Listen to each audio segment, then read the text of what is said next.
welcome to The Abyss. I'm Tom McDonough. Kevin Lucia and C.W. the Brewer. Plague Doctor. Yeah, the coronavirus got us a little nervous, so he came prepared.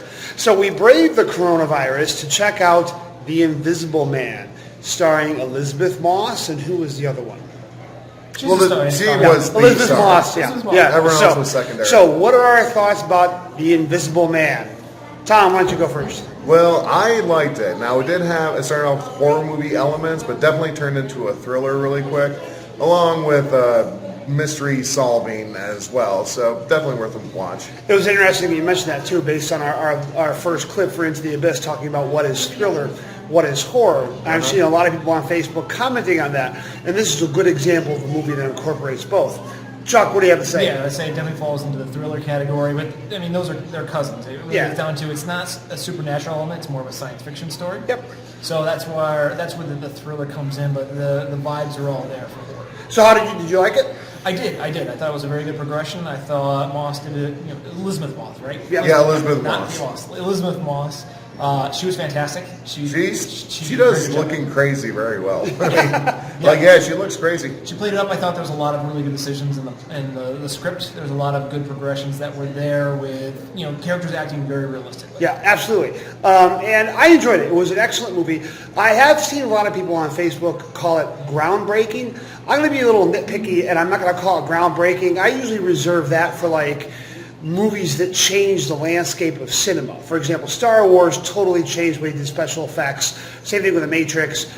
We wouldn't have Paranormal Activity without Blair Witch. We wouldn't have Cabin in the Woods without Scream. So those movies I consider to be groundbreaking, other than the fact that we do have a different take on the final girl in many ways. This is a very, very progressive final girl who, instead of being, mild spoiler alert, instead of being forced to defend herself throughout the movie, Elizabeth Moss takes matters into her own hands. So, yeah. And I would say this is actually a really interesting modern take on the Invisible Man story. The original Invisible Man story has a whole theme about, the darkness of human beings, what it is that we're willing to do and capable of doing once we can kind of hide. I think this tells another interesting story with the relationship dynamic and her being essentially ghosted. Yep, absolutely. Literally.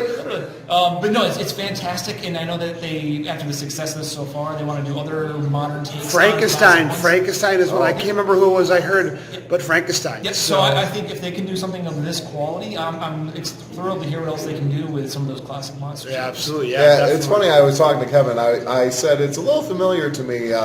It's almost like maybe Lifetime did a horror movie. I told my wife once every Lifetime movie was Girls in Trouble. No one believes her, especially the cops. In the end, it's resolved, but not for the better. Yep. So, Trish, hey, I watched one of your movies. There you go. So we're going to recommend that if your area has not been quarantined because of coronavirus yet and is still in a theater, go out and see it. But as soon as this hits video direct demand on Amazon, definitely go order Invisible Man.